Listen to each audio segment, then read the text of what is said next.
اليوم راح أحكي عن فيلم أحداثه حقيقية، عن واحد لازم يوجه خطاب ناري، لازم ناري لمئات ملايين البشر. لكن المشكلة مش هون، المشكلة إنه هذا الواحد بيتأتئ كثير بالحكي. I have received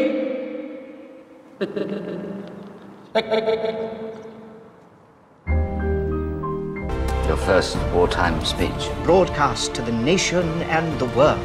This great time of crisis. However this turns out, I don't know how to thank you. Very good, Queen. To a very great king. Forget everything else and just say it to me. كيفكم؟ اليوم فيلمنا اسمه The King's Speech، فيلم بريطاني دراما تاريخي أنتج سنة 2010. تقييمه مثل ما أنتم شايفين على IMDb 8/10، روتن توميتوز 88%، الميتا كريتيك 95%. الفيلم أحداثه حقيقية صارت بالثلاثينيات، بتحكي قصة الأمير جورج ابن ملك بريطانيا. جورج هاد كان عنده تأتأة، يعني لعثمة بالحكي. هاي التأتأة عملت له عقدة نفسية وخلته خجول وما بحب الحكي، وكان يخاف النقاشات والخطابات العامة. لكن مع هيك كانت أموره ماشية نوعا ما، لأنه هو كان الابن الثاني للملك، وأخوه الأكبر منه هو اللي كان ولي العهد. هذا الاشي خلاه إنه نوعا ما بعيد عن الأضواء شوي. مرته لجورج كانت كثير حابة تعالج مشكلة زوجها، وكانت تظل تأخذه من طبيب لطبيب، وكلهم من أفضل أطباء بريطانيا مشان يلاقوا له حل لمشكلة التأتأة بالحكي، لكن ولا واحد قدر يعالجه. بالنهاية اندلت على واحد بسيط مش مشهور اسمه ليونيل لوغ. لوغ كان عنده طرق غير تقليدية في علاج مشاكل النطق. أول إشي اشترطوا لوغ على الأمير إنه العلاج يكون بشقة لوغ البسيطة مش بالقصر الملكي، والشرط الثاني كان انهم ينادوا بعض باسمائهم الاولى كانهم ناس عاديين قاعدين مع بعض بدون سموك وما سموك والالقاب هاي. لوغ استخدم كثير طرق غريبه مع الامير، راح تشوفوها بالفيلم جميعها، ومع تقدم العلاج صاروا اصدقاء وعلاقتهم صارت كثير قويه. برجع بذكركم هذا الفيلم احداثه حقيقيه. I can cure your husband, but I need total trust. What was your earliest memory? I'm not here to discuss personal matters. Up comes your Royal Highness. It's actually quite good fun. Yes. Art thou afeared? سنة 1936 مات الملك الأب، وتنصب إدوارد اللي هو بصير أخو جورج الكبير كملك.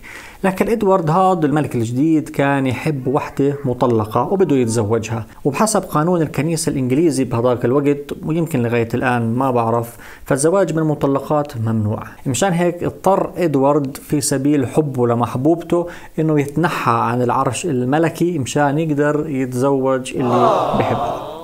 المهم صاحبنا جورج هيك صار الملك جورج السادس، ولقي حاله في وجه المدفع وفي لحظة حرجة جدا في التاريخ، لأنه هتلر كان شغال حروب في كل أوروبا، والشعب البريطاني كان كثير خايف، والحرب العالمية الثانية كانت على وشك إنها تبدأ. والأسوأ من كل هذا بالنسبة للملك إنه القصر الملكي كان صار يبث الخطابات الملكية عن طريق الراديو لكل الشعب.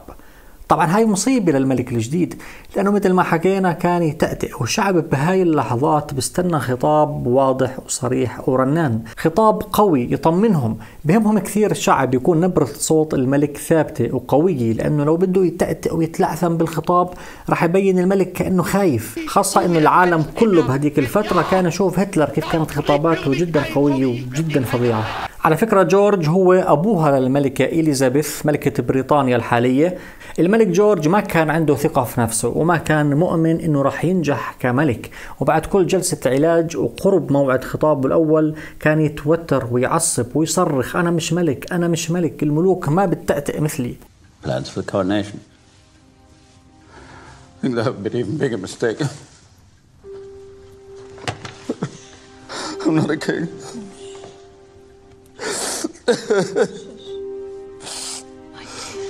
I'm a naval officer, that's all I know.